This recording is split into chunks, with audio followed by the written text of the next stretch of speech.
Hello guys, అందరు ఎలా ఉన్నారు? ఈ వీడియోలో వచ్చేసి టమాటా నిల్వ పచ్చడి అన్నమాట. ఎండతో అస్సలు పని ఉండదు, అలానే చాలా రోజుల వరకు నిల్వ అయితే ఉంటుంది. మనం ఫ్రిడ్జ్లో పెట్టుకుంటే సంవత్సరం వరకు అయితే నిల్వ ఉంటుంది. బయట పెట్టుకుంటే 3-4 మంత్స్ వరకు అయితే మంచిగా నిల్వ ఉంటుంది. చూసారా ఎంత కలర్ఫుల్గా, ఎంతో రుచిగా అయితే ఉంటుంది. మంచి కొలతలతో పెట్టుకుంటే చాలా టేస్టీగా ఉంటుంది. కాబట్టి మీరు కూడా ట్రై చేయండి. ఎలా పెట్టుకోవాలో ప్రాసెస్లోకి అయితే వెళ్దామా. ముందుగా ఒక టమాటాలని 5 కేజీలు అయితే తీసుకున్నాం మేము. వీటిని చాలా సన్నగా కట్ చేసుకున్నాము.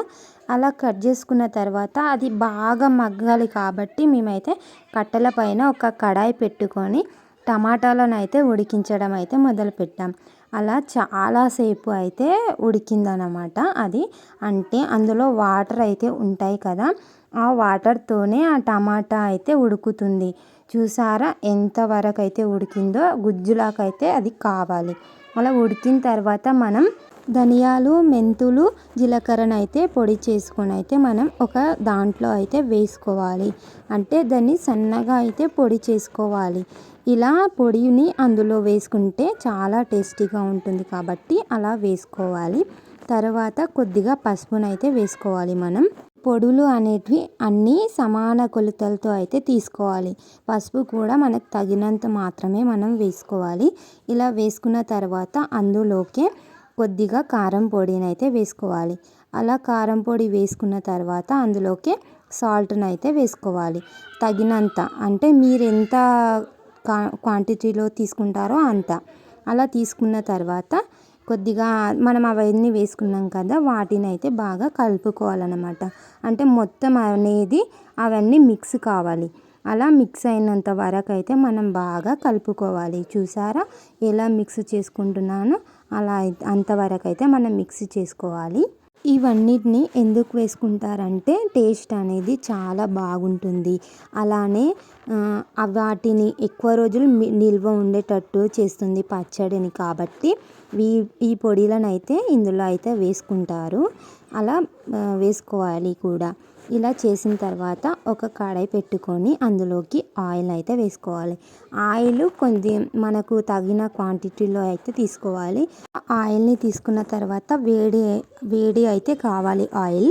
ఆ వేడి అయిన తర్వాత కొద్దిగా ఆవాలను అయితే వేసుకోవాలి. అందులో ఆవాలు చిటపటలాడుతున్నప్పుడు కొద్దిగా జీలకర్రను అయితే వేసుకోవాలి. అంటే అవి చిటపటలాడుతున్నప్పుడు అవి అయితే వేసుకోవాలి. అలా వేసుకున్న తర్వాత మనం గ్యాస్ అయితే ఆఫ్ చేసుకోవాలి. గుర్తుపెట్టుకోండి, గ్యాస్ని అయితే ఆఫ్ చేసుకోవాలి. అలా ఆఫ్ చేసుకున్నప్పుడు తర్వాతనే ఎండు మిరపకాయలను అయితే వేసుకోవాలి. అది ఆఫ్ చేసుకోకుండా అలానే వేస్తే మాడిపోతాయి కాబట్టి మనం ఆఫ్ చేసుకున్న తర్వాతనే వాటిని అయితే వేసుకోవాలి. అలా వేసుకున్న తర్వాత కొద్దిగా పసుపునైతే ఆ ఆయిల్లోనే వేసుకొని బాగా కలుపుకోవాలన్నమాట. చాలా వేడిగా ఉంటుంది కదా ఆయిల్, అందులోనే వేసుకోవాలి. తర్వాత మనం చేతితో నూరుకున్న అల్లం వెల్లుల్లి పేస్ట్ని అయితే వేసుకోవాలి. బయట కొనుక్కొచ్చింది అయితే అంత టేస్టీగా ఉండదు కాబట్టి మనం ఇంట్లోనే చేసిందైతే అల్లం వెల్లుల్లి పేస్ట్ చాలానే పడుతుంది. దాన్ని కూడా అందులోనే వేసి మిక్స్ చేసుకోవాలి.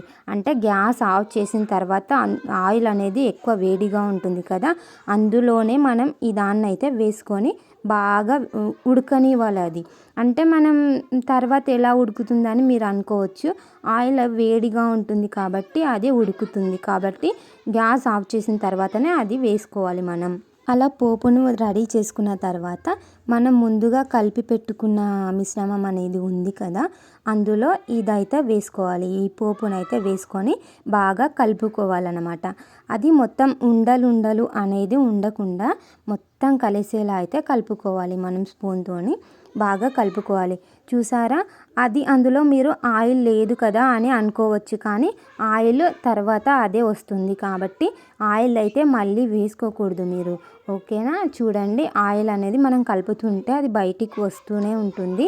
కాబట్టి మీరు అప్పుడే ఆయిల్ తక్కువైంది కదా అని అప్పుడే వేసుకోకూడదు. బాగా మిక్స్ చేసుకున్న తర్వాత మనం ముందుగా ఉడికించుకున్నాం కదా టమాటాలని, అది బాగా మెత్తగా ఉడికినాయి కదా, వాటినైతే మనం ముందుగా కలిపి పెట్టుకున్న చేసుకున్న మిశ్రమంలో అయితే వేయాలి ఆ టమాటాలని.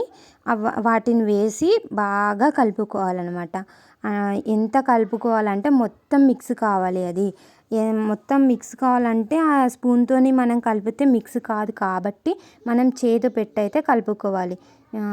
చూసారా, ఆయిల్ లేదని మీరు అనుకున్నారు కదా, చూడండి ఆయిల్ ఎలా పైనకి వస్తుందో. అందుకోసమే మీరు మళ్ళీ ఆయిల్ అయితే వేసుకోకండి. అలా మనం మంచిగా కలుపుకోవాలి. ఎంత మంచిగా కలుపుకుంటే అంత అన్ని రోజులు నిల్వ ఉంటుంది. మనం కలపడం ప్రాసెస్లోనే అదైతే ఉంటుంది కాబట్టి మనం చేత్తోని బాగా కలుపుకోండి. అలానే చేతి మండుతుంది కాబట్టి కొంచెం జాగ్రత్తగా కలుపుకోండి. అలా కొద్దిసేపు కలుపుకున్న తర్వాత మీరు ముందుగా తడి లేకుండా ఉన్న జాడీనైతే పక్కకైతే పెట్టుకోండి. అలా అది మంచిగా కలుపుకున్న తర్వాత ఒక జాడీలోకైనా ఒక డబ్బాలోకైనా తడి మాత్రం ఉండకూడదు. తడి ఉంటే ఎక్కువ రోజులైతే అస్సలు ఉండదు ఈ కారం కాబట్టి. తడి లేని పాత్రలో అయితే వేసుకోవాలంటే డబ్బాలో అయినా జాడీలో అయినా ఏ దాంట్లో అయినా మనం చేసుకున్న పచ్చడిని అయితే అందులో అయితే వేసుకోవాలి. గైస్ చూడండి ఎలా వస్తుంది ఆయిల్ అయితే చూడండి, చాలానే ఊరుతుంది. ఇప్పుడు కనిపించే దానికి ఇంకా డబల్ అవుతుంది మన ఆయిల్ కాబట్టి మళ్ళీ వేసుకోకండి. చూడండి బాగా కలుపుకున్నాం కదా. ఒక డబ్బాలో అయితే దాన్ని అయితే వేసుకుంటున్నాం. నేను జాడీలో అయితే పెట్టుకోలేదు, ఒక డబ్బాలో అయితే వేసుకున్నాం. చూడండి మాకు 5 kgs అయితే మేము పెట్టుకున్నాం. ఎంత క్వాంటిటీ వచ్చిందో మీరైతే చూడండి. మీరు కూడా ఇలానే మంచి క్వాంటిటీ మంచి కొలతలతోటి ఇలానే చేసుకోండి. చాలా బాగుంటుంది, చాలా టేస్టీగా ఉంటుంది. నోటికి ఏం తినాలనిపించినప్పుడు ఇలా అయితే వేసుకొని అయితే అన్నంకి తినండి. రుచికి రుచి ఉంటుంది, టేస్ట్కి టేస్ట్ ఉంటుంది. బయట కొనుక్కుంటే అంత మంచిది కాదు కదా హెల్త్కి. ఇలా అయితే మీరు ట్రై చేయండి. ప్లీజ్ సబ్స్క్రైబ్ చేసుకోండి, లైక్ ఇవ్వండి. ఇంతవరకు చూసారు కదా.